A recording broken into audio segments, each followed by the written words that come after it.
Q106.7 weather. Here's your KQNK forecast.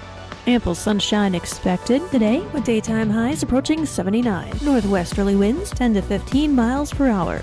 We'll level off around 43 tonight, mainly clear skies. Daytime highs approaching 68 tomorrow, ample sunshine expected. High temperatures reach up to 77 Thursday under clear skies, 65 Friday. From the Weatherology Weather Center, I'm staff meteorologist Laura Lockwood. Right now, it's 73 degrees. Kansas Information Network News. I'm Karen Johnson. A total of 8 farm sites and residences were threatened by a wildfire in Gary County. Roxanne Stewart has the story. Fire officials got word of the blaze at US 77 and Skiddy West Road in the southwestern part of the county around 1:30 Friday afternoon. A total of 35 units and crews along with an air tanker from Hutchinson fought the blaze, and losses included a heifer calf, a semi-flatbed trailer, 1,550 round bales of hay, along with fence posts, gates, and barbed wire. The loss is estimated to be roughly $122,000. Investigation into the cause of the fire is ongoing. Stephen Gillenwater, 45, of Bristow, Oklahoma, is being held on a $100,000 bond in the Dickinson County Jail in Abilene following his arrest this past weekend in connection with sexual exploitation of a child, authorities announced this morning. This is Kansas Information Network News. No matter who we are or where we come from, we all experience difficulties in life. Military veterans know that sometimes it takes strength and determination to make it through. Whether it's obvious physical challenges or struggles on the inside, it takes strength to ask for help when you need it. I knew that I had to get support, not just for me, but for the sake of my wife and kids. Talking about it has helped me feel more like myself again. Honestly, it was hard to open up at first, but it's changed my life for the better. Learn how veterans like us have reached out for help. And hear stories of strength and recovery at MakeTheConnection.net. Good afternoon, I'm Natalie Hadley with your KQNK News, brought to you by the Norton County Hospital, providing the best care right here at home. The U.S. Environmental Protection Agency, or EPA, announced a total of $1 million in awards to 6 recipients to address asthma, radon, and other indoor air health risks, including $175,000 to Kansas State University. These cooperative agreements will advance national policy and systems-level change to reduce indoor air risks and yield measurable environmental and public health benefits. EPA Region 7 Administrator Meg McAllister said that with this funding, Kansas State University will continue their important work operating a national radon hotline and a website where affordable radon test kits can be purchased. She said radon can't be seen or smelled, so it's essential that people test their homes for this leading cause of lung cancer among non-smokers, especially considering that many homes in the region have a high potential for elevated radon levels. Kansas State University will work to reduce lung cancer deaths by supporting radon testing and mitigation, and this includes operating the national hotline and website, conducting performance assessments of common consumer-grade digital radon monitors, selling radon test kits, and working to increase the number of credentialed radon professionals. Organizations that were awarded $175,000 each for the first year of the 3-year cooperative agreements includes, among others, the American Lung Association, Public Health Institute, and the National Center for Healthy Housing. To learn more about radon, asthma, and indoor air quality, you can visit epa.gov/radon. Medicare open enrollment is now open and continues through December 7, 2024, and this period is the opportunity for Kansas seniors to change their Medicare benefits if they determine action is necessary. U.S. Senator Roger Marshall, MD of Kansas, has launched a new website, marshall.senate.gov/Medicare-open-enrollment, to help Kansas seniors navigate the Medicare open enrollment season. And Kansas seniors can use this webpage to research Medicare benefit plans, find resources for benefits counseling, learn about avoiding scams, and read about other important information related to Medicare open enrollment. Kansas seniors with questions about open enrollment or Medicare in general can call Senator Marshall's Salina office to speak with a casework specialist at 785-829-9000, or you can visit his website at marshall.senate.gov for more information. Governor Kelly recently announced that the 2024 Kansas Economic Report shows growth in the state's labor workforce, continued low unemployment, and record exports. The report, produced by the Labor Market Information Services Division at the Kansas Department of Labor, comprehensively analyzes the state's economic health and labor market trends. The annual publication highlights critical data on employment, unemployment, labor force participation, job growth, personal income, and more, providing an essential resource for businesses, policymakers, and job seekers. The report also discusses long-term demographic trends, citing concerns about the state's aging population and declining numbers of younger workers, which could pose challenges to future labor force sustainability. So to address the issues, the Kansas Department of Commerce has been working with businesses to attract new talent. And to do that, they recently launched their Love Kansas campaign to bring those who left the state back to their roots in Kansas. I'll be back with more in just a moment. As cold and flu season approaches, Norton County Hospital and Clinics is here to keep you healthy. Follow these simple tips to stay well. Wash up often and scrub hands for at least 20 seconds. Cough into your elbow to prevent spreading germs. Avoid sharing food and utensils. Get the shot. The flu vaccine is your best defense. Keep your distance from anyone who's sick. And if you're feeling unwell, stay at home and recover. Stay healthy and enjoy a flu-free season. According to the unofficial minutes of the Norton City Council meeting that was held on Wednesday, October 16th, the Norton City Council met in regular session at 5:30 p.m. with Mayor Jerry Jones presiding, and the council members present were Jason Jones, Jim Miller, Gerald Jones, Dennis Gilhausen, Andrew Black, and Dale Jacobson, along with others to present business or observe. A motion was made by Dale Jacobson and seconded by Gerald Jones to approve the October 2nd, 2024 City Council meeting minutes, and the motion carried. There were 12 building permits presented for approval. An interim Chamber Director, Darla Beasley, reported on the Chamber's upcoming activities.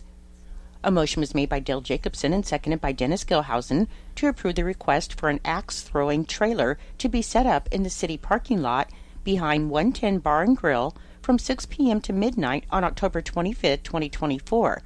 The motion carried. City Attorney Abigail Horn reported that the county commissioners are in agreement with the task force to address the Prairie Hills apartments, and Commissioner Matchett will be part of the task force. Chief of Police Jay Sharp reported on department activities, and City Administrator James Maru stated that the lead service line survey has been submitted. He said now that the service line material has been identified, they must provide those customers having service lines known to be lead, galvanized, requiring replacement, or any unknown line materials with notification of the dangers of lead. James stated 140 customers were identified, and the information on the dangers of lead would be mailed on Friday. A motion was made by Andrew Black and seconded by Dale Jacobson to approve the applications for curb and sidewalk replacement at 114 and 116 East Park. The motion carried. A motion was made by Andrew Black and seconded by Jim Miller to approve the application for curb and sidewalk replacement at 510 East Washington, and the motion carried. And Gerald Jones thanked the electric department for their work on the recent outage. Gerald then reported that the Public Safety Committee met and discussed the impound lot. Gerald also said that he had concerns brought to him regarding the speeding pickup traffic on State Street coming from the north down to the south.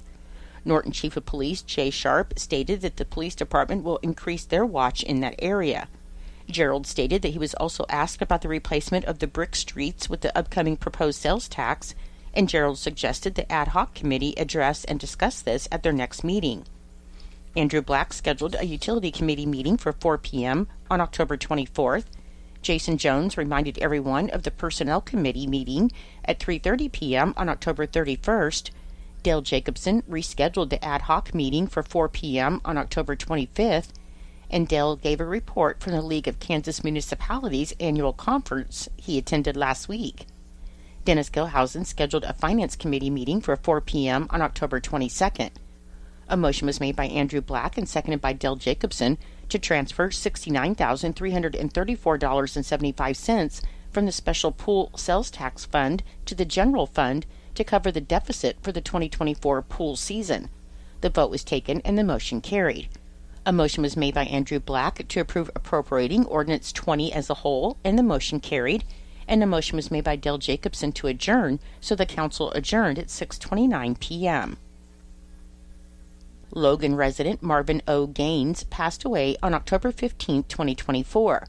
Funeral services will be held on Wednesday, October 23rd at 10:30 a.m. in the Logan Christian Church with Pastor Joel Heisterman officiating, and the service will be streamed live on the Olive Bovey Memorial Chapel Facebook page. Burial will follow in the Pleasant View Cemetery in Logan, and he will lie in state from 12 to 8 today, Tuesday, October 22nd at the Logan Funeral Home. Memorial contributions may be made to the Norton Cross Country Team or the Norton Archery Club for safety education, and online condolences can be left at olivebovey.com. The Logan Funeral Home is in charge of the arrangements. I'm Natalie Hadley. Your KQNK News was brought to you by the Norton County Hospital. You can call the Norton County Hospital at 785-877-3351 for all of your health care needs. Kansas Agriculture Network News. Good day, everyone. I'm Greg Akagi. A speedy harvest season is getting faster. Gary Crawford has the latest. The way things are going these days for corn and soybean harvesting, it looks like we are going to wrap up this harvest earlier than normal. A lot earlier than normal, USDA meteorologist Brad Rippey. We continue with open weather across much of the plains, the Midwest, the South, and with very few exceptions, we are rolling along very quickly on this autumn fieldwork season. First, for corn, producers are starting to switch now from soybeans, which were mostly harvested early, back to corn, and that has put the harvest number for corn up to 65% by the 20th of October.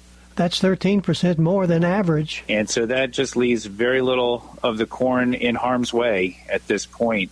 Meanwhile, look at soybeans. And it's the same story. Same story. As we start this week, producers have brought in 81% of their beans. That's 14% ahead of average. Gary Crawford for the U.S. Department of Agriculture. Speaking of soybeans, the Kansas soybean harvest 70% complete, near 67 last year, and ahead of the 54% average. Corn-wise, 83% of the Kansas corn harvest is complete versus 79 last year, and ahead of the 5-year average of 75%. Sorghum harvest 53% complete, near 52 last year, and ahead of the 46% average. Now, 78% of the Kansas winter wheat crop has been planted. As it continues to roll along, it's near 81 last year and 1 point behind the 5-year average of 79%. The state's pasture and range condition rated 16% good to excellent, down 3 points from last week, 40 fair and 44% poor to very poor. This is the Don't you wish your life came with a warning app? Stop. That dog does not want to be petted. Just a little heads up before something bad happens. Move your coffee cup away from your computer. Oh, no. So you can have more control. Stop. You're texting your boss by mistake. Uh-oh. Well, life doesn't always give you time to change the outcome, but prediabetes does. With early diagnosis and a few healthy changes like managing your weight, getting active, stopping smoking, and eating healthier, you can stop prediabetes before it leads to type 2 diabetes. It's easy to learn your risk. Take the 1-minute test today at doihaveprediabetes.org. Warning, the cap is loose on that ketchup. Ugh. Don't wait. You have the power to change the outcome. Visit doihaveprediabetes.org today. That's doihaveprediabetes.org. Brought to you by the Ad Council and its prediabetes awareness partners. Kansas Agriculture Network weather. This is meteorologist Steve Hamilton for the Kansas Agriculture Network. Way above average daytime highs again today before we get a brief cool down tomorrow. It'll warm up again on Thursday, and then Friday through the weekend, it'll feel a lot more fall-like with temperatures getting back down into the 60s. We do have a chance of a little precipitation late Thursday and overnight Thursday night with a mid-level low and a cold front dropping in from the northern Rockies. Won't do much for the drought conditions, but a tenth to a quarter of an inch of rain will be possible for a few areas. For now, dry air is still in place over Kansas, so we won't see any rain today. Some places will be hitting the upper 80s in southern Kansas, breezy through the afternoon. On the map, heading into this afternoon, upper-level high pressure is over the southern plains, but affecting the central plains, too, with a southwesterly flow and warm air coming in. This evening and overnight, a quick, dry, cold front will move through. No rain with that one, but it will usher in a somewhat cooler high-pressure system tomorrow. The high moves off to the east early Thursday, followed by a warm front, so we're back in the 80s Thursday afternoon. Sunny, dry, and breezy. And then next up, we have a cold front that moves in Thursday night and early Friday. There will be a little bit of moist air moving in from the Gulf, so scattered showers and cooler temperatures get here Friday. The weekend looks cool, highs in the 60s and 70s. This afternoon in our northwestern counties, upper 70s to low 80s with low to mid 40s for the overnight. Low 80s in the north central counties tonight, mid to upper 40s. Low to mid 80s in the northeast and upper 40s to low 50s overnight. Low to mid 80s southwest and low to mid 40s for tonight's lows. Mid to upper 80s in the south central counties, low to mid 50s overnight, and for the southeast counties, upper 80s tonight, we're in the mid 50s. This is the Kansas Agriculture Network. Now. We tend not to think about now. We dream about tomorrow, relive yesterday, but sometimes we don't see what's right in front of us. Victory over cancer is in front of us. Right now, cancer research is saving lives. Cancer research funded by the V Foundation is leading to new discoveries and new treatments, and ultimately, one day, victory over cancer. Right now, 1 out of every 2 men and 1 out of every 3 women will get cancer in their lifetime. Now is your moment. You may save someone you love. The V Foundation has the skill, the speed, and the strength to achieve victory over cancer. Because today's cancer research is tomorrow's victory. Learn more at v.org. Don't give up. Don't ever give up.